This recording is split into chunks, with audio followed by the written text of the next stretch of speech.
कृष्णा कृष्णा कृष्णा हरे हरे हरे राम राम राम हरे हरे। नमो विष्णुपादाय कृष्णेष्ठाय भूतले श्रीमते भक्तिवेदांत स्वामिनिति नामिने नमस्ते सरस्वती देव गौरवाणी प्रचारिणे निर्विशेष शून्यवादी पाश्चात्य देश तारिणे। जगत गुरु शिला प्रभुपाद की जय। जय Shrila Prabhupada. Hare Krishna. Welcome everyone. Last time याद है हम कहाँ पे थे? लास्ट क्लास में 67 पे थे। यस, आज 67 से रीड करना है।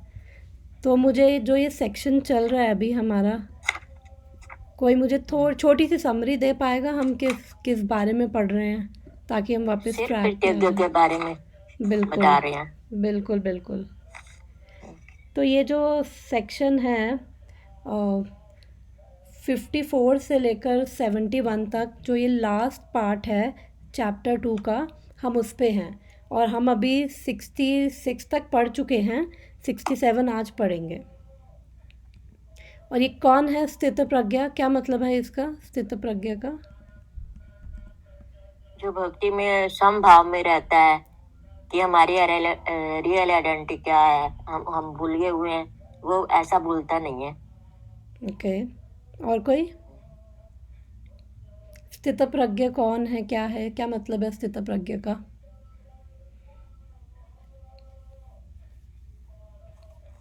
सेम जो आंटी ने बताया कि स्टेबल रहता है वो हर सिचुएशन में, संभाव में, भगवान को भूलता नहीं है। कैसे रहता है वो स्टेबल हर सिचुएशन में? उसको बाहर से कितनी प्रैक्टिस मिल रही हो, मगर वह अंदर से अपने में सही रहता है, भगवान में लगा रहता है। कैसे कैसे कैसे उसको ऐसा हो रहा है? हम लोग के साथ ऐसा क्यों नहीं हो रहा? क्योंकि ऐसा नहीं। हाँ, बोल दो कोई नहीं। हाँ, क्योंकि जैसे हम अभी प्रैक्टिस कर रहे हैं, लेकिन उस लेवल तक नहीं पहुंचे हम अभी। वो प्रैक्टिस से आती है चीजें। आप जितना इंडल्ज रहोगे, जितना भगवान को याद करोगे, उतना रेसिप्रोकेशन होता है। अगर हम, क्योंकि ऐसा भी होता है कि हम कई बार भूल जाते हैं। काफी सारी ऐसी चीजें होती है कि लाइक एंजॉयमेंट में लग गए, सेंस ग्रेटिफिकेशन में लग गए, तो वहां पे हमें कुछ पार्ट में याद रहता है, कुछ पार्ट में हम भूल जाते हैं। तो स्थित प्रज्ञा में ये है कि चाहे बहुत ज्यादा खुशी हो, चाहे बहुत ज्यादा दुख हो, तो वो पर्टिकुलर पर्सन स्टेबल रहता है, क्योंकि वो जो भी काम करता है वो भगवान को अर्पित करता है, भगवान के लिए करता है। राइट। थोड़ा सा इसको और क्लैरिफाई कर देती हूँ। स्थित मतलब होता है फिक्स्ड, प्रज्ञा मतलब इंटेलिजेंस। जिसकी बुद्धि भगवान में फिक्स है, वो है स्थित प्रज्ञा। और वो जैसे अभी आप दोनों ने बताया कि स्टेबल है, फ़र्क नहीं पड़ता है उसको। तो क्यों नहीं फ़र्क पड़ता? क्योंकि उसके साथ भगवान का कनेक्शन है, उसका क्योंकि उसका भगवान के साथ संबंध है, वो अपनी रियल आइडेंटिटी में है। क्या है हमारी रियल आइडेंटिटी? भगवान से कनेक्ट होना। वो तो है, लेकिन हमारी वास्तविक पहचान क्या है? अभी हम सेकंड चैप्टर में क्या पढ़ रहे हैं? सारा भगवान ने जो ज्ञान दिया, हम शरीर नहीं है, हम आत्मा है भगवान के। बिल्कुल बिल्कुल बिल्कुल। तो हमारी जो रियल आइडेंटिटी है वो क्या है? हम ये शरीर नहीं, ये आत्मा है। जो अभी मे बी इस लेवल पे उसको प्रैक्टिकली रियलाइज़ करना बहुत डिफ़िकल्ट है, बट इसके बारे में पता होना भी बहुत ज़रूरी है कि हम एक्चुअली में क्या हैं। तो धीरे धीरे जितना हम भगवान से जुड़ेंगे, जैसे हमारा भगवान से संबंध रहेगा, भगवान की कृपा से एक्चुअली हम ये प्रैक्टिकली फील कर पाएंगे। जब हम ये प्रैक्टिकली फील कर पाएंगे, तो हम जितना हम प्रैक्टिकली रियलाइज़ करेंगे, उतना हम स्थित प्रज्ञा के लेवल पे आएंगे। इसका मतलब उतना हमारा भगवान से स्ट्रॉन्ग कनेक्शन, उतनी हम अपनी उस आइडेंटिटी में, अपनी ट्रू आइडेंटिटी में हम फिक्स हैं। और जितना हम भगवान से हमारा कनेक्शन रहेगा, जितनी हम अपनी ट्रू आइडेंटिटी में फिक्स रहेंगे, यानी हम सोल प्लेटफॉर्म पर रहेंगे।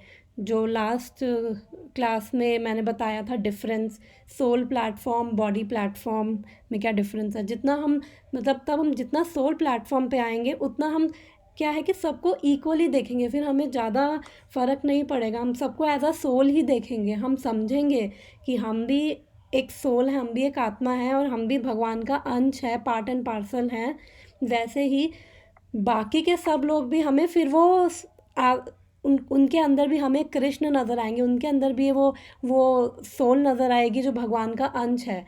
तो जब बाकी सब भी हमें हम जैसे नज़र आएंगे तो फिर हमें किसी से ना नफ़रत होगी, ना किसी से हमें कोई अटैचमेंट होगी, ना हम किसी से क्या कहते हैं, ना हम किसी चीज़ के लिए लैमेंट करेंगे, शोक करेंगे, ना किसी चीज़ के लिए रिजॉइस करेंगे, क्योंकि ऑलरेडी जो कनेक्शन भगवान के साथ बना हुआ है वो इतना स्ट्रॉन्ग है, वो अपने आप में हमें इतनी फुलफिलमेंट, हमारे अंदर जो एक वैक्यूम है, जो एक खालीपन है, वो भगवान से जो कनेक्शन है वो अपने आप, वो भगवान का जो कनेक्शन है वो अपने आप हमें फुलफिलमेंट दे रहा है, जिसकी वजह से जो हमारी इंद्रियां हैं उनको इधर उधर फिर जाने की ज़रूरत नहीं पड़ रही है।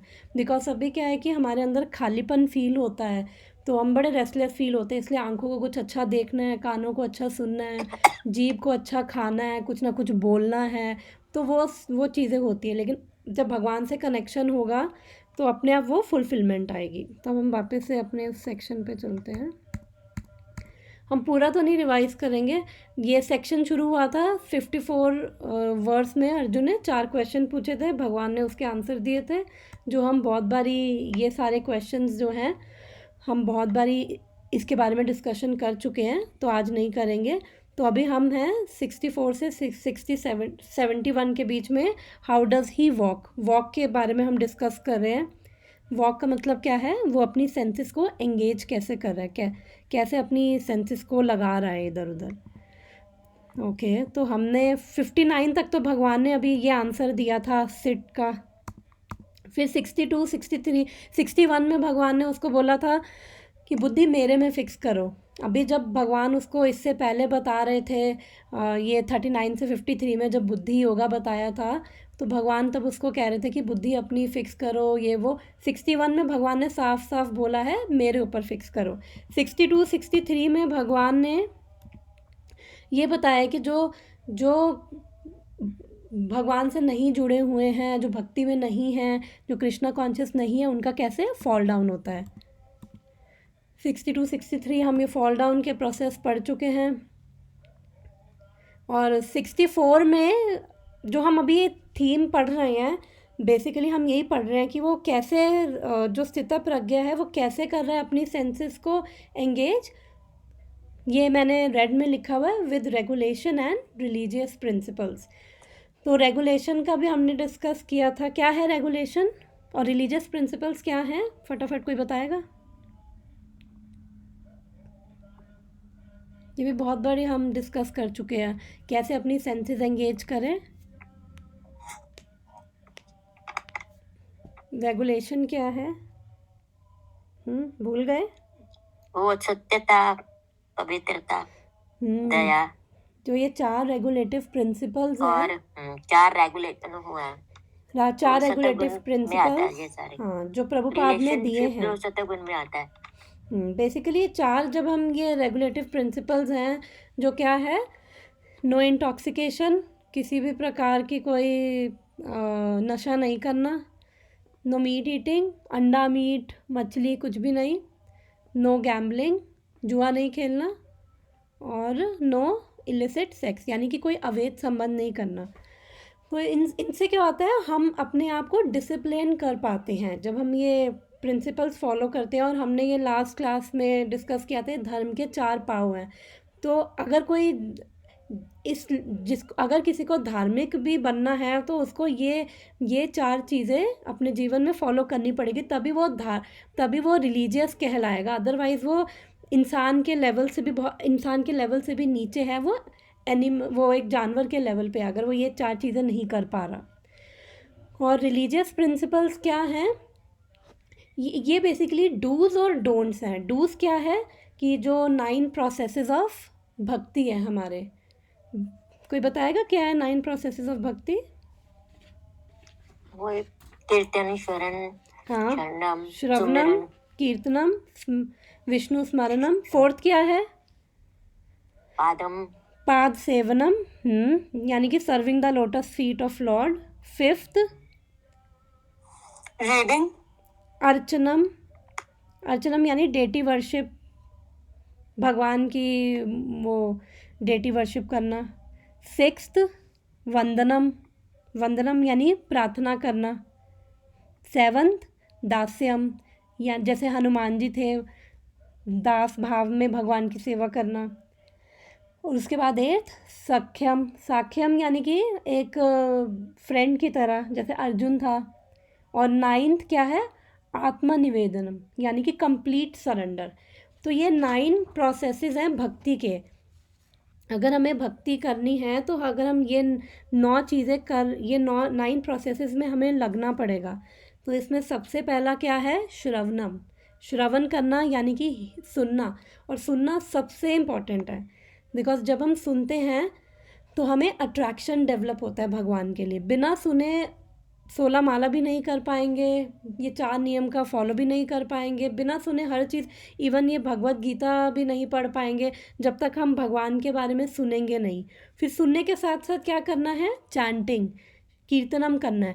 कीर्तनम यानी जो ये भगवत गीता हम सुन रहे हैं, और भगवान की हरे हरे कृष्णा कृष्णा कृष्णा हरे हरे, हरे राम राम राम हरे हरे, हरे कृष्णा महामंत्र का जाप कर रहे हैं। फिर उसके बाद फिर ऐसे हम जब करते जाएंगे, हम चैंटिंग करेंगे, सुनेंगे, तो हम भगवान हम उनका स्मरण कर पाएंगे, जैसे प्रहलाद महाराज कर पाते थे। तो माता फिर जी, मेरा एक क्वेश्चन है इसमें। हाँ जी, हाँ जी। कभी कभी क्या होता है ना कि हम श्रवण, मतलब मैं तो सुनती रहती हूँ, बट कई नहीं होता है कि हम बैठ के एक जगह पे पूरा 100% कॉन्सेंट्रेट करके कर सकते हैं, जैसे काम करते करते करना पड़ता है। तो क्या आप में आएगा, मतलब ऐसा नहीं करना चाहिए, या मतलब फिर भी मेरे कान में जा रही है, मुझे सुनाई दे रहा है वैसे, क्योंकि वैसे ओके, देखो रिकमेंडेड तो है कि हम बैठ के एक जगह पे हम पूरा फोकस से सुने, बट आजकल जैसे अब प्रैक्टिकली भी देखा जाए तो जितना टाइम हम निकाल सकते हैं बैठ के सुने। अदरवाइज़ अगर हम अपने काम करते हुए, जैसे किचन में बर्तन धो रहे हैं या कुछ भी खाना बना रहे हैं, उसमें भी अगर हम सुन रहे हैं, एटलीस्ट कुछ भी अगर हमारे अंदर माइंड में जा रहा है, और अगर हमें कुछ भी जा रहा है, तो वही अपने आप हमारे लिए प्यूरिफिकेशन कर रहा है। वो भी बहुत अच्छी चीज़ है। अगर हम वो एक अकेला टाइम नहीं निकाल पा रहे तो हम ऐसे भी कर सकते हैं, उसमें भी कोई प्रॉब्लम नहीं है। क्योंकि प्रैक्टिकली देखो, लेकिन जितना हम कोशिश करें कि फ़ोकस करके अगर हम सुनते हैं ना, तो उसका जो हमें अंदर मैसेज जाता है और रियलाइजेशन होती है, वो डिफरेंट होती है। जितना हम बाकी चीज़ों में हम काम करते हुए सुन रहे तो थोड़ा इधर उधर ध्यान जाता है, बट अगर टाइम नहीं है तो हमें बाकी हम काम करते हुए भी सुन सकते हैं। बट मेन सुनना है कि हम कोशिश करें कि सुनने के लिए ज़्यादा से ज़्यादा टाइम निकाल सकें। ठीक है, ओके माता जी, थैंक यू। तो ये तो थे हम। अब तो ये रिलीजियस प्रिंसिपल्स यही हैं, जो ये 9 प्रोसेसेस ऑफ भक्ति, अगर हम इनमें अगर हम एंगेज कर रहे हैं अपने आप को, तो फिर डूज़ क्या है हमारे, ये 9 प्रिंसिपल्स, और डोंट्स क्या है, जो हमारे रेगुलेटिव प्रिंसिपल्स हैं, जो हमें जिन फॉलो करते हुए जिन चीज़ों से बचना है, जो भक्ति के लिए फेवरेबल नहीं है, हमें उन चीज़ों से बचना है, उनसे दूर रहेंगे, ताकि हम जब हम ये सब काम करते हैं, 64 में ये बताया कि जब ये करते हैं हम रेगुलेशंस के साथ ये रिलीजियस प्रिंसिपल्स में लगते हैं, तो उससे क्या होता है कि अटैचमेंट और एवर्जन से हम धीरे धीरे फ्री होने लग जाते हैं। मतलब ना हम किसी से अटैच होते हैं, ना हम किसी से नफ़रत करते हैं, और उसके बाद उससे क्या होता है कि हमें भगवान की कृपा प्राप्त होती है। क्योंकि जब हम भगवान, चाहे हम पूरी तरह से ना कर पा रहे हों, जैसे हम इवन भगवान हमें एक्चुअली जानते हैं कि हम कोशिश कर रहे हैं उनके लिए समय निकाल के सुनने की, और ठीक है कई बार टाइम कम होता है तो कोई बात नहीं, काम करते हुए हम सुन रहे हैं, तो भगवान ये नहीं देखते कि जब तक ये मेरे लिए पूरा फोकस हो तो बहुत अच्छा है, वो अलग भगवान की कृपा होती है। लेकिन एटलीस्ट भगवान समझते हैं कि प्रैक्टिकल अगर हम होते हुए भी, ये बाकी चीज़ काम करते हुए अगर हम सुन पा रहे हैं, समय निकाल पा रहे हैं भगवान के लिए, और ये सब चीज़ें कर पा रहे हैं, तो उससे क्या होता है, भगवान की कृपा होती है। 64 में हमने ये पढ़ा था। 65 में हमने पढ़ा था कि जब भगवान की कृपा होती है तो उससे क्या होता है, complete satisfaction of senses and consciousness. तब हमें फुलफिलमेंट अंदर से फील होती है, हमारी सेंसेस फिर इधर उधर नहीं जाती है। जैसे मैंने अभी बताया था, क्योंकि ईशोपनिषद का जो पहला श्लोक है, ओम पूर्णमिदं पूर्णम आदाय पूर्णात् पूर्णमुदच्यते, पूरा याद नहीं आ रहा, तो इसमें क्या कह रहे हैं कि जो भगवान है वो कंप्लीट है, और इवन हम सब लोग भी जो भगवान के पार्ट एंड पार्सल्स हैं, हम भी अपने आप में पूरी तरह कंप्लीट हैं। क्यों कंप्लीट हैं? क्योंकि हम भगवान के अंश हैं, तो जो भगवान से निकले हैं तो हम भी अपने आप में कंप्लीट हैं, लेकिन हम अपने आप को कंप्लीट फील नहीं करते, हमें फील कभी नहीं होता। फील होता है हम कि कंप्लीट हैं, तो फ़ील इसलिए नहीं होता है बिकॉज़ हमें बहुत रेस्टलेस फ़ील करते हैं। थोड़ी देर बैठे, चलो टीवी देख लिया, चलो अब कुछ खा लिया, चलो अब क्या करें, अब गाने सुन लिए, क्योंकि क्या है कि अंदर से वो एक वैक्यूम, एक खालीपन हमें फ़ील होता है, जबकि हम कंप्लीट हैं। क्यों? क्योंकि जो हमारे अंदर जो भी ये एक तरह से जो सोल है, वो हमारी जो नॉलेज है, वो सब क्या है, कवर्ड है अभी, तो इसलिए अभी हमें कंप्लीटनेस फ़ील नहीं होती है। तो 65 में हमने पढ़ा था, जो हम ये कर रहे हैं तो उससे क्या होगा, जो भगवान की कृपा होती है तो उससे क्या होगा, हमें सेटिस्फैक्शन होगी, अंदर एक कंप्लीटनेस फ़ील होगी। जब अंदर कंप्लीटनेस फ़ील होगी तो फिर आंखें नहीं मांगेंगी कि कुछ अच्छा देखना है, फिर वो कान नहीं कहेंगे कि बस कुछ सुनना है, मूवी देखो, अब ये करो वो करो। धीरे धीरे ये इन चीज़ों में हमारा जो लोअर टेस्ट है धीरे धीरे हमारे कम होते जाएंगे। अभी क्या है कि अभी हमारे पास वो हायर टेस्ट नहीं है, वो भगवान के साथ वो कनेक्शन का और वो सब चीज़ें हमें फ़ील नहीं होती है, इसलिए हमारी सेंसेस इधर उधर भागती हैं और इधर उधर भाग के वो सेटिस्फैक्शन ढूंढने की कोशिश करती हैं, जो कि अभी हमारे पास वो सेटिस्फैक्शन फ़ील नहीं होती। लेकिन जब हम रेगुलेटिव प्रिंसिपल्स फॉलो करते हैं और ये 9 प्रोसेसेस ऑफ भक्ति में लगते हैं, तो भगवान की कृपा होती है जिससे हमें सेटिस्फैक्शन मिलने लगती है, और ये लोअर चीज़ों में जो सेंसेस अभी जा रही है वो धीरे धीरे हमारे लोअर टेस्ट जाने लगते हैं, जो हमने 59 में पढ़ा था, विषय विनिवर्तन्ते निराहारस्य देहिना वाले में। तो लोअर टेस्ट अपने आप जाने लगेंगे, जब हमारी सेंसेस एंगेज रहेंगी हाइयर टेस्ट आने लगेगा, और इससे क्या होगा, हमारी इंटेलिजेंस भी फिक्स हो जाएगी। 65 और अब 66 में नेक्स्ट हमने क्या पढ़ा था कि what takes place when one lacks satisfaction in Krishna consciousness।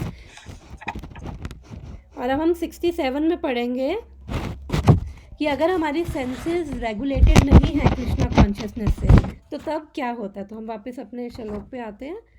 67 में हम पढ़ेंगे, अगर हमारी सेंसेस रेगुलेटेड नहीं है कृष्णा कॉन्शियसनेस में, अगर हम नहीं हैं तो क्या होगा, हमारी सेंसेस भी रेगुलेटेड नहीं है, तो तब क्या होगा।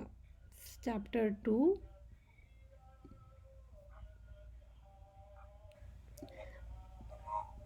अगर ये बंद होने लगे ये गूगल मीट, तो एक बार ये बता देना मेरे को।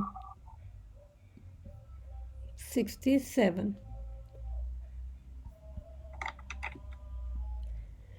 इंद्रियाणां हि चरतां यन्मनोनुविधीयते तदस्य हरति प्रज्ञां वायुर्नवामिवाम्भसि। किसी को रीड करना है श्लोक? नहीं तो हम आगे चलते हैं। Yes. हाँ करो। इंद्रियाणां हि चरतानां यन्मनो अनुविधीयते तदस्य हरति प्रज्ञां वायुर्नावमिवाम्भसि। ओके, अब हम ये छोटी सी है, ये मैं पढ़ के हम ये ख़त्म कर लेते हैं। वैसे हमारा सेकंड चैप्टर अब ख़त्म हो जाएगा, आई होप सो, 2-3 क्लासेस में। As a strong wind sweeps away a boat on water, even one of the roaming senses on which the mind focuses can carry away a man's intelligence। Hindi में एक बारी पढ़ते हैं। जिस प्रकार पानी में तैरती नाव को प्रचंड वायु दूर बहा ले जाती है, उसी प्रकार विचरणशील इंद्रियों में से कोई एक जिस पर मन निरंतर लगा रहता है, मनुष्य की बुद्धि को हर लेती है। यदि परपट प्रभु शिला प्रभुपाद की जय। यदि समस्त इंद्रियां भगवान की सेवा में ना लगी रहे और यदि इनमें से एक भी अपनी तृप्ति में लगी रहती है, तो वह भक्त को दिव्य प्रगति पथ से विपथ कर सकती है। जैसा कि महाराज अम्बरीश के जीवन में बताया गया है, समस्त इंद्रियों को कृष्ण भावना भवित में लगा रहना चाहिए, क्योंकि मन को वश करने के लिए यही सही है, वह सरल विधि है। पढ़ के ही आई थिंक अपने आप में ये समझ आ रहा है हमें कि यहाँ पे भगवान क्या कह रहे हैं, एक तरह से वार्निंग दे रहे हैं कि अगर एक भी सेंस इधर उधर होती है तो उससे क्या होगा कि हमने हियार्की देखी थी। सबसे पहले क्या आती है हियार्की, जो हमने वो एक रथ वाला एग्जाम्पल लिया था, याद है? इसको भी डिस्कस कर चुके हैं। रथ वाले एग्जाम्पल में हमारे घोड़े क्या थे? इंद्रियां है शायद। इंद्रियां थी, हमारी सेंसेस थी। और वो जो लगाम थी वो क्या है? मन। राइट। और जो चला रहा है उस रथ को वो कौन है? सारथी कौन है? बुद्धि। और पीछे जो पैसेंजर है वो है सोल। तो क्या है कि हियरार्की ऐसे है, सबसे नीचे सेंसेस आती है, उससे ऊपर माइंड है, माइंड से ऊपर इंटेलिजेंस, इंटेलिजेंस से ऊपर सोल है। तो जिसका ऐसा स्थित प्रज्ञा का कैसा चलता है, सोल उसकी सोल कंट्रोल करती है उसकी इंटेलिजेंस को, इंटेलिजेंस कंट्रोल करती है माइंड को, माइंड कंट्रोल कर रहा है सेंसेस को। लेकिन जो स्थित प्रज्ञा नहीं है, फिर उनके साथ उल्टा हो रहा है, जहाँ पे सेंसेस इधर उधर भाग रही है, फिर मन भी वही भाग रहा है, बुद्धि डिसीजन नहीं ले पाती, जाऊँ ना जाऊँ, बुद्धि भी पीछे खिंच जाती है, और फिर जो हमारी सोल है वो एक तरह से डरी हुई उस रथ में बैठी है। तो यहाँ पे इसका एग्जाम्पल मैं ये दे सकती हूँ कि जैसे फॉर एग्ज़ाम्पल अब कोई बहुत अपना सीरियसली काम कर रहा है, मान लो कि फाइनल एग्ज़ाम चल रहे, बोर्ड के एग्ज़ाम है, और बहुत कंसंट्रेशन से पढ़ाई कर रहे हैं, अगले दिन एग्ज़ाम है, तो हाँ, हमारी गली में से एक गाड़ी निकल के जाती है और बहुत तेज़ लाउड म्यूज़िक बज रहा है उसके अंदर, और उसके अंदर वो वाला गाना बज रहा है जो हमारा फेवरेट हो, मान लो फॉर एग्ज़ाम्पल, और वो हम कभी 10 साल पहले कॉलेज या स्कूल टाइम में कभी सुना करते थे। तो उससे क्या होता है, अभी इतना कंसंट्रेशन हो रखा है, लेकिन जैसे उस गाने को सुना तो क्या होता है, जो गाने को सुनते ही हमारा कान कहाँ गए, गाने की तरफ, उससे क्या है वो माइंड को सेंस वो खींच के ले गए, फिर माइंड कहाँ चला गया, माइंड जैसे वो गाना सुना तो वो 10 साल पहले वाली वो बात याद आ गई, अरे वाह ये गाना सुनते थे कितना अच्छा लगता था, तो ये करते थे वो करते थे। फिर उसको जिस भी फ्रेंड की ध्यान आई उसको फ़ोन किया, अरे वाह ये आज गाना सुना, आज याद आ गई, तो उससे ऐसे 2-3 घंटे हमारे वेस्ट हो गए। इसलिए एक भी अगर सेंस हमारी इधर उधर जाती है तो फिर वो हमारा माइंड, हमारी इंटेलिजेंस को अपने साथ ले जाती है। तो यहाँ पे क्या कह रहे हैं प्रभुपाद कि हमें ऐसा नहीं है कि हमारा जो क्या कहते हैं, ये जो हम ये कंट्रोल कर रहे हैं, मतलब हमारी सेंसेस को, एक्चुअली में सेंस कंट्रोल भी अपने आप में एक बड़ा टॉपिक है, बट अभी उस पर नहीं जाएंगे, फिर कभी उसको अंदर खोलेंगे उसको। तो क्या है कि हमें बेसिकली जितना हमारी सेंसेस, यहाँ पे प्रभुपाद क्या कह रहे हैं कि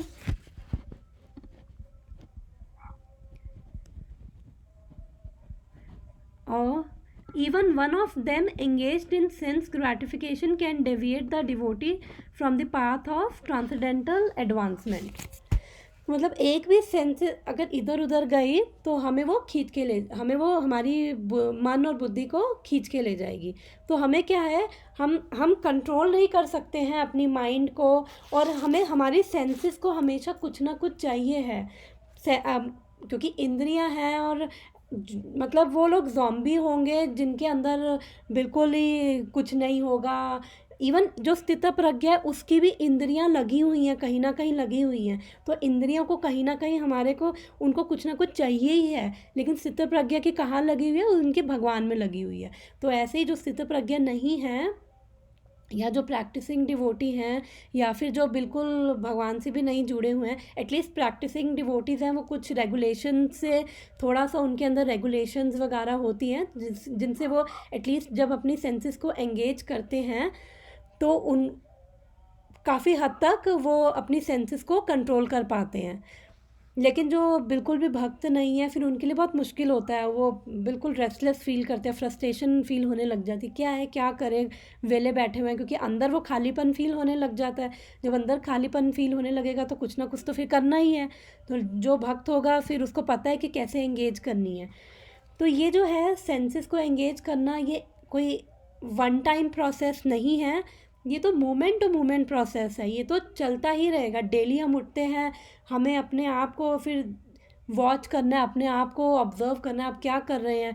जब इधर उधर मन जाए, 6th चैप्टर में अर्जुन कह रहा है कि मैंने लास्ट टाइम भी बताया था कि जो ये माइंड कंट्रोल है, माइंड हम कंट्रोल नहीं कर सकते, माइंड को एंगेज कर सकते हैं। अर्जुन कह रहा है कृष्णा से, कृष्णा ने इतना अष्टांग योगा कि ऐसे बैठो, बिल्कुल अकेली जगह पे जाके बैठो, ये करो, नेक सीधा, वो सब, और ये आसन ना ज़्यादा ऊपर ना ज़्यादा नीचे, ये सब होना चाहिए, माइंड कंट्रोल होना चाहिए। तो अर्जुन ने कहा कि भगवान ये तो बिल्कुल प्रैक्टिकली पॉसिबल है, माइंड को कैसे कंट्रोल करें। तो फिर भगवान ने उसे बताया था विद प्रैक्टिस एंड डिटैचमेंट। तो हमें भी क्या करना है, हमें भी बार बार प्रैक्टिस करनी है।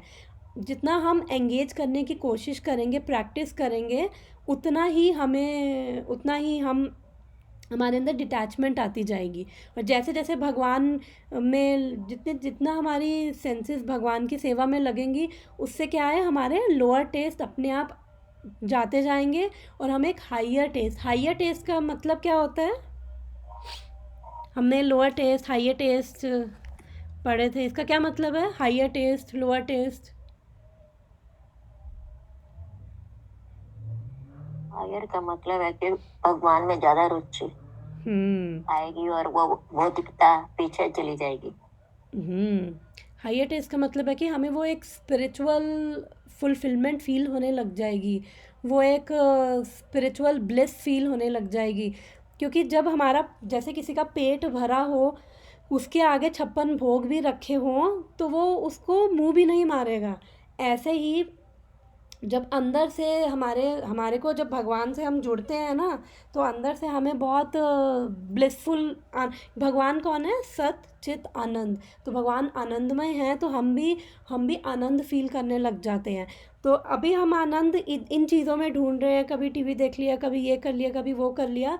तो फिर क्या है, जब हम भगवान के साथ जिसका कनेक्शन होता है, फिर उसको इन चीज़ों में ऑलरेडी वो अंदर आनंदमय है, तो ये चीज़ों में उसका वो जाएगा ही नहीं, फिर उसकी सेंसेस कहेंगी नहीं कि मेरे को टीवी देखना है, मेरे को इधर ये गाने सुनने हैं, मेरे को ये करना है, मेरे को वो करना है। तो उसका ऑलरेडी अंदर से फुलफिलमेंट रहेगी, तो उसकी सेंसेस इधर उधर नहीं भागेंगी।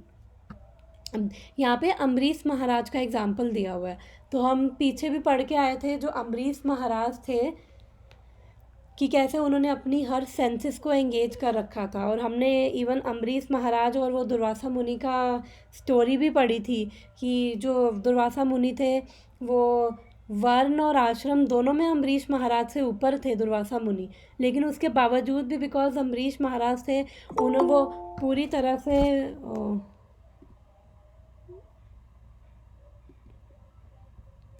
ओके, हरे कृष्णा नविता, वेलकम। हम अभी 267 डिस्कस कर रहे थे, तो हम यही कंटिन्यू कर रहे हैं। तो अम्बरीश महाराज का एग्जाम्पल अभी मैं वो उस पर बात कर रही थी, अम्बरीश महाराज और दुर्वासा मुनि के बारे में, कि वो जो दुर्वासा मुनि थे, वो अम्बरीश महाराज से वर्ण और आश्रम दोनों में ही बड़े थे। उसके बाद भी, क्योंकि बिकॉज अम्बरीश महाराज हैं, वो भगवान के भक्त थे, कैसे उन्होंने अपनी सेंसेस को भगवान के सेवा में लगा रखा था। अम्बरीश महाराज के पास बहुत ऑपुलेंसेस थे, बहुत ऐश्वर्य थे, उनके पास पावर थी, उनके पास हर तरह का ऐशो आराम था। उसके बावजूद भी उन सब से एजिटेट ना होते, अम्बरीश महाराज ने अपनी सेंसेस को भगवान में लगा रखा था। फिर जब दुर्वासा मुनि का, जब हमने स्टोरी सुनी थी, दुर्वासा मुनि को कितना गुस्सा आ गया था, क्योंकि जो भगवान की, जिसकी सेंसेस भगवान में एंगेज नहीं होंगी या कृष्णा कॉन्शियसनेस में वो जो नहीं होगा, फिर उसकी सेंसेस उसको एजिटेट करेंगी। तो हम वो पीछे भी एग्जाम्पल पढ़ के आए थे, वो दुर्वासा मुनि वाला भी, कि जो इसलिए जो भक्त होते हैं वो हम्बल होते हैं, उनके अंदर काफ़ी अच्छी क्वालिटीज़ अपने आप धीरे धीरे वो अच्छे जो क्वालिटीज़ हैं उनके अंदर डेवलप होने लग जाती हैं। क्यों? कैसे? भगवान की कृपा से। और इवन क्या कहते हैं, ये नेहा मंदिर वालों के लिए तो थोड़ा ज्यादा इजी होता है, मतलब क्योंकि उनकी हमेशा भगवान में ही लगी रहती है सेंसेस, क्योंकि उनको भगवान की सेवा ही करनी होती है जो टेम्पल में होते हैं। हाँ देखो, तो मंदिर में नो डाउट जो मंदिर का एनवायरनमेंट है फेवरेबल है, बट मंदिर में भी जो लाइफ है ना बहुत स्ट्रगल वाली है। बिकॉज मैं जानती हूँ काफ़ी ऐसे एक मैं सेंट लुइस में थी, वहाँ एक डिवोटी था, वो मंदिर में 1 साल वो रहा था। और उसके बाद बल्कि मंदिर में सेंट लुइस में फ्री में रह रहा था, उसके बाद वो मंदिर से परेशान होके आ गया, और उसके बाद उसने अपना यहाँ पे 2 BHK लिया और वहाँ पे रहा। तो हम मजाक करते थे कि भैया फ्री में रह रहा था तेरे को क्या तकलीफ हो रही थी। तो वो अपनी स्ट्रगल्स बता रहा था। बिकॉज क्या है कि हमारी जो टेंडेंसीज है ना, हमारी जो प्रवृत्तियाँ हैं ना, हम कहीं भी जाएंगे, मंदिर में भी जाएंगे ना, तो हमारी प्रवृत्तियाँ हमें वहाँ भी परेशान करेंगी, हमारा वहाँ पे पीछा नहीं छोड़ती है। वो आप सही बोल रहे हो, एकदम सही बोल रहे हो कि ज्यादा भी मतलब कोई चीज पे आप चले जाओ तो परेशान करती है। तो मतलब मेरा ये मानना है कि जैसे मैं कभी कुकिंग सेवा करके आती हूँ, तो उस दिन मेरा माइंड इतना फ्रेश रहता है, और मतलब मुझे ऐसे थकान कुछ लगती नहीं है।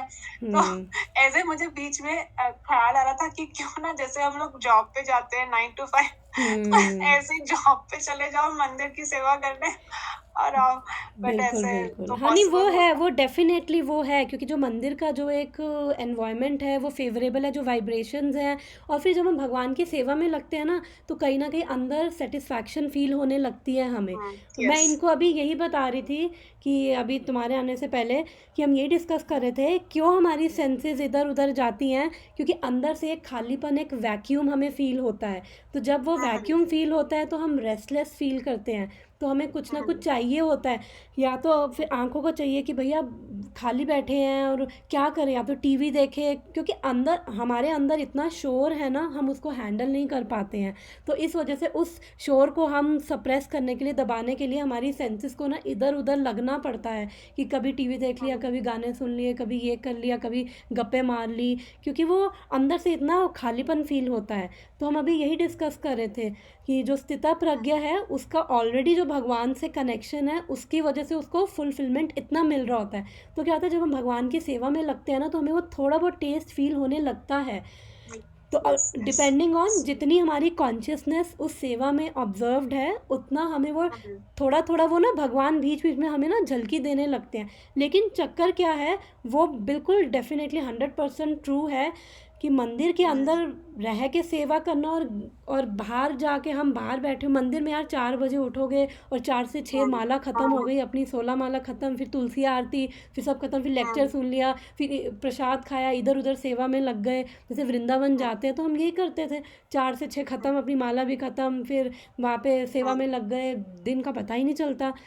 तो वो तो है ही, वो तो है वो ही। लाइफ कितनी अच्छी है, मतलब बिल्कुल मतलब आप सुबह अपना माला कर लो एंड देन उसके बाद पूरा दिन मंदिर की सेवा, फिर वापस आ जाओ शाम को। बिल्कुल मतलब बिल्कुल और कुछ टेंशन ही नहीं लाइफ में, बिल्कुल। ना बच्चों की टेंशन ना कुछ। लेकिन जब हम कंटिन्यूसली ऐसे एनवायरनमेंट में रहने पड़ते क्योंकि अभी क्या है कि अभी हम थोड़ा थोड़ा जाते हैं ना, तो वो भगवान भी हमें ना थोड़ा थोड़ा टेस्ट देते हैं, क्योंकि हमें टेस्ट आ रहा है थोड़ा थोड़ा, हम सबको आ रहा है, इसलिए हम सब अभी प्रेजेंट हैं, हम सब कोशिश कर रहे हैं चीज़ों को फॉलो करने की। तो भगवान बीच बीच में थोड़ा थोड़ा टेस्ट हम सबको देते हैं, चाहे हम घर में बैठे हो, मंदिर में हो।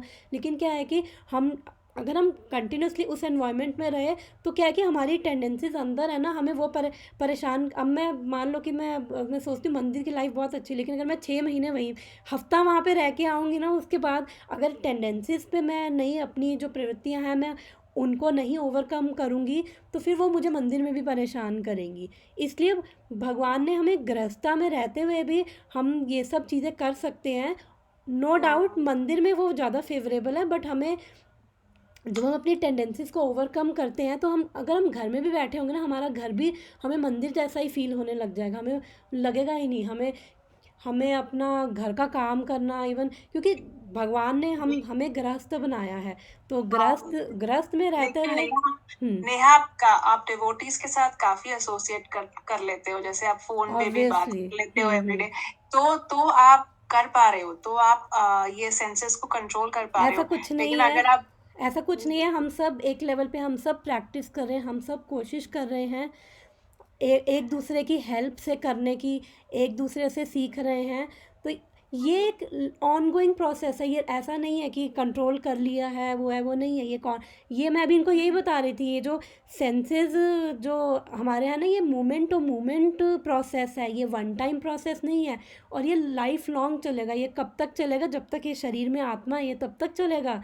क्योंकि इतने बड़े बड़े डिवोटीज हुए हैं जो अपने अगर हम जड़ भरत महाराज की भी कहानी सुने, वो तो 9 स्टेजेस ऑफ भक्ति होते हैं, वो सेकंड मोस्ट स्टेज भावा के स्टेज पे पहुंच गए थे, वहाँ से भी नीचे गिर गए थे। तो इसका मतलब भगवान यहाँ पे हमें ये स्टोरी से, श्रीमद् भागवतम में भगवान हमें क्या कहना चाहते हैं, किसी भी स्टेज पे हम थोड़ा सा भी केयरलेस हुए, हम किसी भी स्टेज से गिर सकते हैं, अनलेस हम प्रेमा के स्टेज पे पहुंचे। प्रेमा जो 9 स्टेजेस ऑफ भक्ति है, उसमें जो प्रेमा है वो टॉप मोस्ट स्टेज है। जो प्रेम के स्टेज पे पहुंच जाएगा ना, फिर फिर वो गोलोक धाम में ही, चाहे वो इधर भी बैठा हुआ है ना, तो वो गोलोक धाम ही है उसके लिए, ये मटेरियल वर्ल्ड भी। लेकिन जो उस स्टेज पे नहीं पहुंचा है ना, उन सब के लिए तो हम सब एक दूसरे की हेल्प से अपने आप इंस्पायर हो रहे हैं एक दूसरे से। तो हम डिवोटी एसोसिएशन है ही इसलिए कि एक दूसरे की हम हेल्प करें, हम एक दूसरे को इंस्पायर करें। जब एक जना थोड़ा सा इधर उधर वीक पड़े तो हम उसको सपोर्ट करें, असिस्ट करें। इसलिए भगवान ने भक्तों को भेजा है, और इसीलिए भगवान ने ये हमें शास्त्र दिए हैं। हम शास्त्रों को जब पढ़ते हैं ना, तो जब सिचुएशंस आती है ना लाइफ की, तो हमें ये चीज़ें ना भगवान की कृपा से कुछ ना कुछ हमें याद आने लगती है। तो जब डिस्टर्बेंस होती है ना, हमें थोड़ी बहुत भी चीज़ याद आती है ना, ये प्रैक्टिकली फील करती हूँ मैं कि जब डिस्टर्बेंस होती है ना लाइफ में, तो ये थोड़ी बहुत चीज़ें याद आती है ना, उससे माइंड में ना थोड़ा सा पीस फील होने लगता है, भगवान से वो कनेक्शन फील होने लगता है। और अभी पीछे ही लेक्चर सुन रही थी हिज होलीनेस रामप्रसाद स्वामी महाराज का, वो यही कह रहे थे कि डिफ़िकल्ट टाइम्स में भी हम अगर भगवान से कनेक्टेड है ना, यही अपने आप में जॉयफुल है। चाहे हमारी सिचुएशन बदले चाहे ना बदले, लेकिन वो भगवान से संबंध होना इस डिफ़िकल्टी के टाइम में भी, वही हमारे लिए एक जॉयफुल स्टेज है। कि ऐसे टाइम में भी अगर हम भगवान से कनेक्ट हो पा रहे हैं ना, तो मतलब काफ़ी हद तक हम सक्सेसफुल हो रहे हैं। क्योंकि भगवान को सब पता है, भगवान सिचुएशन भी इसलिए दे रहे हैं कि हम अपने आप की जो हमारे अंदर की जो अनर्थास है, हम उनको ओवरकम करें, हम अपनी जो टेंडेंसीज हैं उनसे खुद लड़ें। जैसे कई बार कईयों को थोड़ा वो रहता है कि जैसे तुमने भी वो क्वेश्चन एक बार याद है, भी 2-4 दिन पहले जब हमने ये फर्स्ट चैप्टर शुरू किया था, तब पूछा था कि शायद यही पूछा था ना कि खाली हम भक्ति करते रहें तो उसी से ही हम प्योरीफाई हो जाएंगे। बिल्कुल होंगे, भक्ति करने से तो हम प्योरीफाई होंगे, लेकिन क्या है कि जो हमारे अंदर की प्रवृत्तियां हैं, वो हमें खुद से, हमारी वीकनेस को पहले हमें पहचानना है। अगर मेरे को पता ही नहीं है कि मेरे अंदर ये प्रॉब्लम है, मैं उसको एक्सेप्ट ही नहीं करूँगी, तो मैं उसको ओवरकम क्यों करूँगी? भक्ति हमें, जो हम भगवान की भक्ति कर रहे हैं ना, भगवान सिचुएशंस ये दे रहे हैं, सिचुएशंस जब भगवान देते हैं ना, तो हमारे अंदर की वो चीज़ें निकल के ना बाहर आती है, हमारे सामने आती है। फिर हमें रियलाइज़ होता है, अच्छा हमारे अंदर ये भी है, मतलब हमारे अंदर इतनी जलने की आदत है, इतना वो है। तो ये सब चीज़ें जब हम रियलाइज़ करते हैं, अवेयर होते हैं ना, उसके बाद हम अपनी इन टेंडेंसीज पे जब हम काम करते हैं ना, तब हम इनको ओवरकम करते हैं। इसका एक जीता जाता एग्जाम्पल तो यही है कि अर्जुन भाग रहा था कि मैं ले रहा हूँ संन्यास, मैं जाके ना तुम्हारा नाम लूँगा। तो भगवान ने ये नहीं कहा कि हाँ जा मैं तेरे लिए लड़ूंगा। भगवान ने कहा अपनी लड़ाई खुद लड़ो। भगवान का मतलब मैसेज यही था, हमें अपनी लड़ाइयाँ खुद लड़नी है। कैसे? कृष्ण के साथ, भगवान को साथ रखते हुए हमें अपनी लड़ाइयाँ लड़नी है। जो अपने अंदर की जो अनर्थात है, जो ये अनवांटेड टेंडेंसीज हैं, हमें अपनी लड़ाइयाँ खुद लड़नी है। कैसे? भगवान के सहारे से, भक्तों के सहारे से। जब हम इनको खुद ओवरकम करते हैं, तो भगवान हमारी मदद करते हैं इनको ओवरकम करने में। हमारे ये जो मैंने बताया था कि ये चश्मे पहने हुए हैं ना, ये चश्मे उतारने में लाल, हरा, नीला, पीला, जिससे हम देख रहे हैं, हमें लाल चश्मा पहना है, लाल दिख रहा है, नीला चश्मा पहना है, सब नीला दिख रहा है। तो ये भगवान ये हमारे सारे चश्मे उतारते हैं, भगवान हमारी मदद करते हैं। नहीं, सच्ची बोल रहे हो। ये हमें अपनी प्रॉब्लम्स पता चलती है। मतलब कभी मेरे अंदर भी अगर किसी के बारे में कुछ आ भी जाता है तो मैं अपने आप को एकदम से रोक लेती हूँ, नहीं नहीं ये ठीक नहीं है, ये तुम ठीक सोच नहीं रहे हो इसके बारे में। तो मतलब आई थिंक ये भक्ति का ही है, कुछ तो असर है।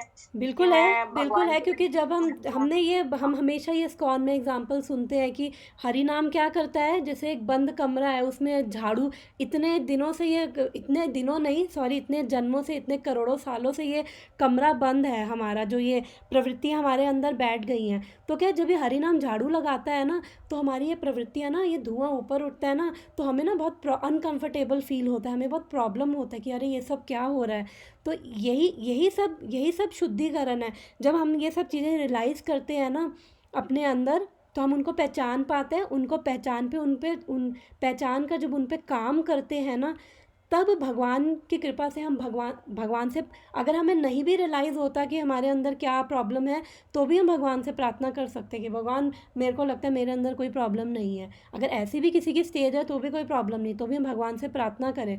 भगवान को पता है कि किसके पास किस लेवल तक क्या चीज़ लानी है।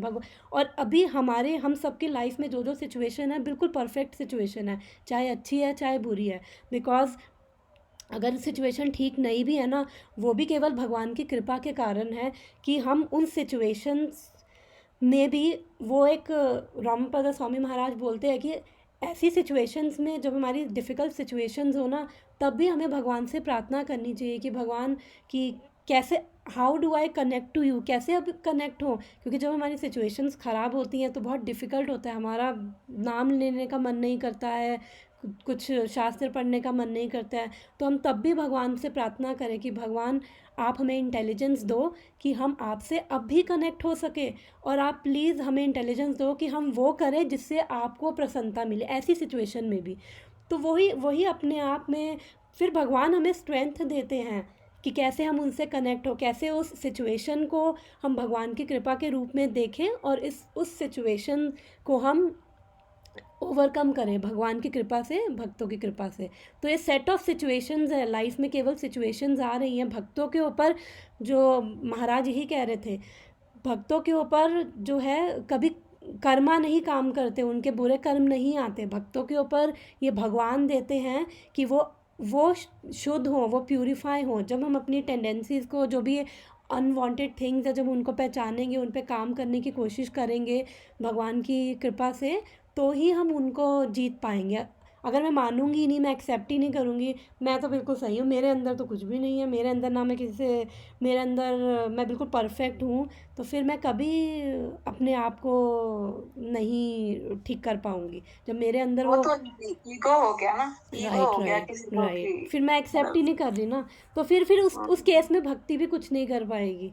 उस केस में भक्ति करेगी, लेकिन वही है, फिर वो धीरे धीरे मेरी बुद्धि ठीक करेगी पहले, कि मैं ये सब चीज़ों को अपने आप को ठीक करूँ। भगवान ऑब्वियसली हरि नाम तो बहुत पावरफुल है ही, वो तो अपना काम कर ही रहा है, लेकिन साथ में वो काम क्या कर रहा है, वो भगवान हमें इंटेलिजेंस दे रहे हैं कि देखो अपने ऊपर कितना, हमारे ऊपर कीचड़ लगा होता है और हम भगवान को कंप्लेन करते, दूसरों को कंप्लेन करते, देखो भगवान वहाँ से बदबू आ रही है, हमें कीचड़ हमारे ऊपर लगा होता है। फिर भगवान क्या करते हैं, भगवान हमें दिखाते हैं कि देखो भैया कीचड़ ना यहाँ हमारे ऊपर लगा हुआ है, बदबू इसलिए यहीं से आ रही है, दूसरे से नहीं आ रही है। तो जनरली हम या तो कंप्लेन करते हैं या फिर हम विक्टिम मेंटालिटी में चले जाते हैं कि ओ मेरे साथ क्यों हो रहा है ये ऐसा।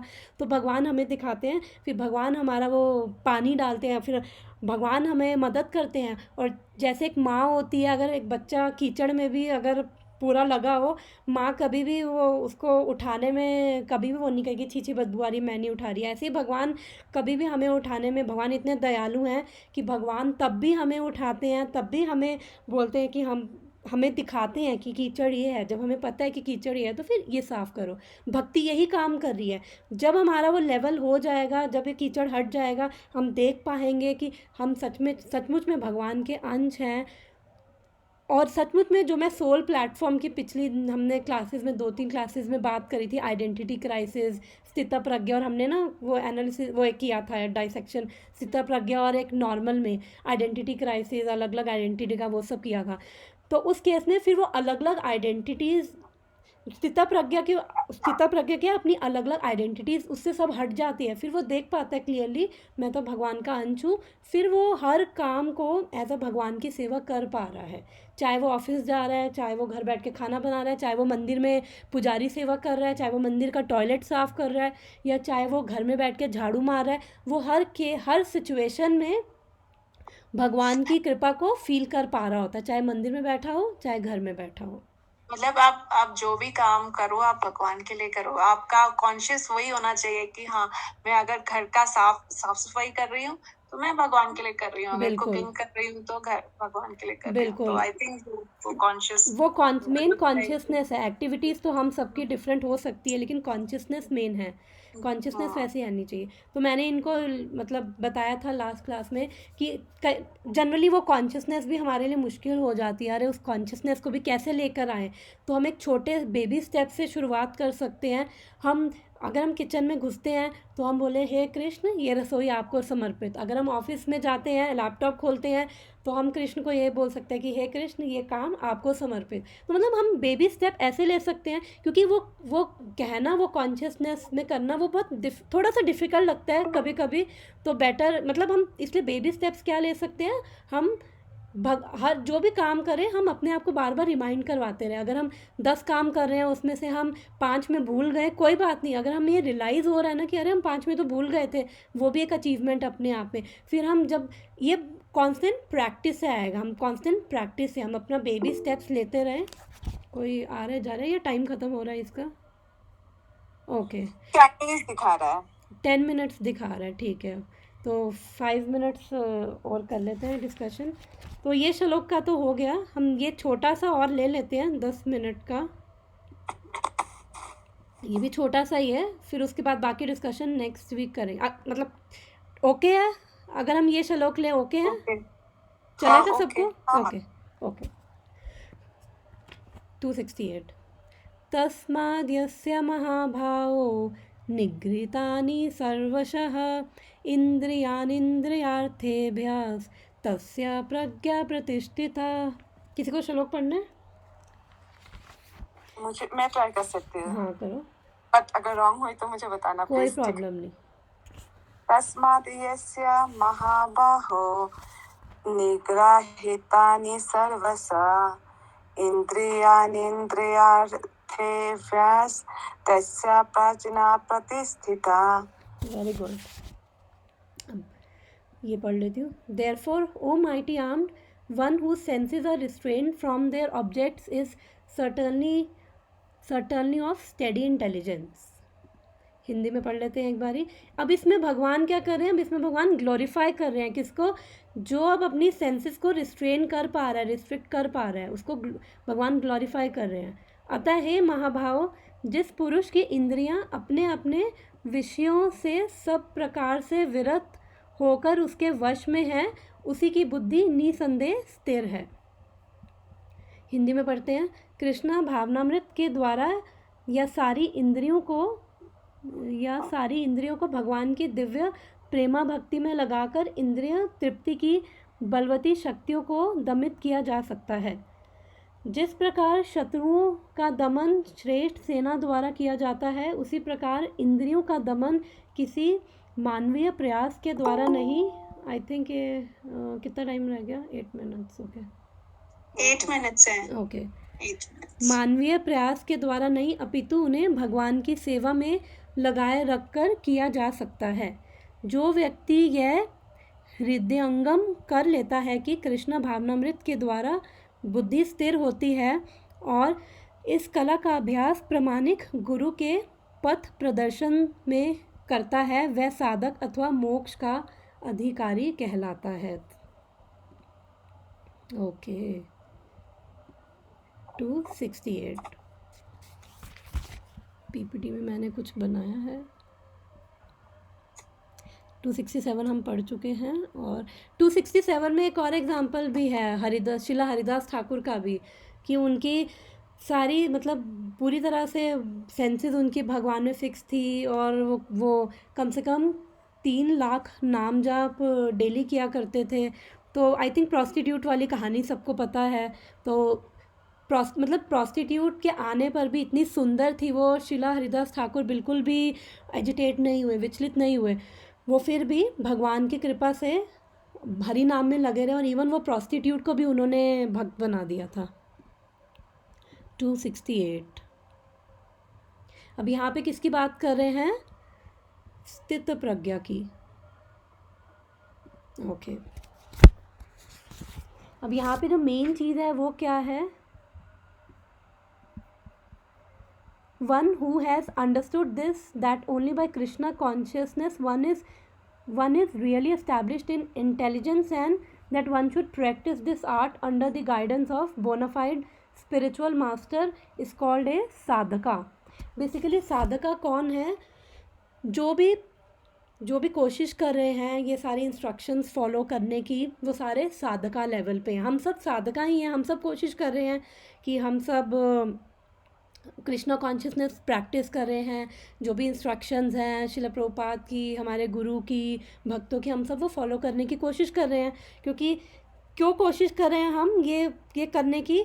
ताकि जो मैंने बताया था, ये जो साइकिल ऑफ बर्थ और डेथ है, हम सब उसको एस्केप कर सके। और कलयुग में तो वैसे ही बहुत ट्रबलसम टाइम है, हर कोई ही परेशान है, और कलयुग में पेन भी बहुत ज़्यादा है। तो एक तरह से कलयुग में एक अच्छी चीज़ है कि जब ये पेनफुल सिचुएशंस, डिस्टर्बेंसेस आती है लाइफ में, एटलीस्ट हम अपने आप को क्वेश्चन तो करते हैं कि ये सब क्यों हो रहा है, ये हमारे साथ ही क्यों हो रहा है। जब ऐसा कोई क्वेश्चन करता है कि मेरे साथ ही क्यों हो रहा है, तो फिर वो उसका आंसर भी ढूंढने की कोशिश करेगा कि अरे यार मेरे साथ क्यों हो रहा है। तो जब वो इधर उधर जाएगा, भक्तों से मिलेगा, उसको पता चलेगा कि मटेरियल वर्ल्ड का नेचर ही ऐसा है। तो यहाँ पे मेन इंपॉर्टेंट चीज़ क्या लिखी है कि जब हम गुरु के अंडर, एक बोनाफाइड गुरु है, उसके अंडर जब हम प्रैक्टिस करते हैं तो उससे क्या होता है, हमारी इंटेलिजेंस इस्टेब्लिश होती है। तो अब कई लोग ये भी कह सकते हैं कि हमारे तो गुरु ही नहीं हैं। जिनके गुरु हैं, जो इनिशिएटेड हैं या जिन्होंने शेल्टर ले रखा है, उनका ठीक है। अब जो कहेंगे हमारे गुरु नहीं हैं, तो हम सबके गुरु कौन हैं? शिला प्रभुपाद हैं। बिकॉज हम उनके थ्रू इस परंपरा से कनेक्टेड हैं। हम ये शिला प्रभुपाद की इंस्ट्रक्शंस फॉलो कर रहे हैं, जो प्रभुपाद भगवत गीता में कहना चाह रहे हैं, भगवान का जो मैसेज दे रहे हैं। और प्रभुपाद की जनरल इंस्ट्रक्शंस क्या है? 16 माला का जाप करना, 4 नियम को फॉलो करना, शास्त्र पढ़ना, भक्तों का संग करना। तो ये प्रभुपाद के जनरल इंस्ट्रक्शंस हैं। तो हम सबके लिए हैं ये जनरल इंस्ट्रक्शंस जो ये प्रभुपाद की है। फिर उसके बाद जो भी हमें कई बार होता है कि कईयों के गुरु हैं तो वो गुरु बहुत बिजी होते हैं, पर्सनली इंस्ट्रक्शंस नहीं दे पाते। तो फिर जो भक्त कई बार उनको गाइडेंस देते हैं, इंस्ट्रक्शंस देते हैं, तो वो भी एक तरह से, क्योंकि गुरु तो हमारे शिक्षा गुरु हैं। गुरु भी अलग अलग तरह के होते हैं, शिक्षा गुरु, दीक्षा गुरु, हमारे पथ प्रदर्शक गुरु, हमारे चेता गुरु। तो गुरु भी अलग अलग तरह के होते हैं। तो कई बार जब हमें कुछ भी चैलेंजेस आ रहे हों भक्ति में, लाइफ में, कैसे हम प्रोग्रेस करें, तो हम डिवोटी से कनेक्ट हो सकते हैं। अगर हम बेस्ट है गुरु से कनेक्ट हो, कई बार नहीं कनेक्ट हो सकते, तो हम डिवोटी से कनेक्ट होते हैं। हम गुरु और डिवोटी से जब कनेक्ट होते हैं तो उससे क्या होता है, हम भी उनकी लाइफ से सीखते हैं कि कैसे हम चैलेंजेस को ओवरकम करें, और कैसे हम इन चैलेंजेस के होते हुए भी कैसे हम भक्ति में आगे बढ़ें। कितना टाइम है? 3 मिनट्स है। ठीक है, फिर हम ये वाला श्लोक नेक्स्ट क्लास में ले लेंगे। आई थिंक अभी वो प्रभु जी की भी क्लास है ना, तो हम ये वाला श्लोक फिर नेक्स्ट क्लास में ले लेंगे 5-10 मिनट में, क्योंकि ऑलरेडी 3 मिनट्स रह गए हैं। तो अगर किसी का कोई क्वेश्चन है, तो कोई और क्वेश्चन है तो हम डिस्कस कर लेते हैं। अदरवाइज़ ये लेके ये नेक्स्ट क्लास में हम इसको और डिटेल में डिस्कस कर लेंगे। ये भागवतम का कौन सा चल रहा है कैंटो? ये भगवत गीता है, भगवत गीता का 2nd चैप्टर 68 श्लोक। Okay, 2nd chapter 68। ओके, हाँ, अब हमारा ये अच्छा, 2nd चैप्टर फिनिश होने वाला है। लग रहा था somehow। नहीं, भगवत गीता, ये हमारा सेकंड चैप्टर बस फिनिश होने वाला है। ये 72 श्लोक है, इसमें हम 68 पे पहुंच गए हैं, तो और 2-3 क्लासेस में सेकंड चैप्टर हमारा फिनिश हो जाएगा। तो हम ये नेक्स्ट वीक और डिटेल में डिस्कस कर लेंगे, अब टाइम हमारा ख़त्म हो रहा है, तो ठीक है ना। हाँ 2 मिनट्स लेफ्ट है बस। तो मैं क्लास अपनी अच्छी थी, पूरा क्लियर हुआ जितना भी एक्सप्लेन थैंक किया है। यू, सब शिला प्रभुपाद की कृपा से ही है। हाँ क्लास हाँ बहुत अच्छा है, मुझे बहुत अच्छा लगता है थैंक कि यू आज सो मच। सब प्रभुपाद की कृपा है, बिकॉज मैं इतनी क्वालिफाइड सच में नहीं हूँ कि मैं किसी को कुछ बताऊँ।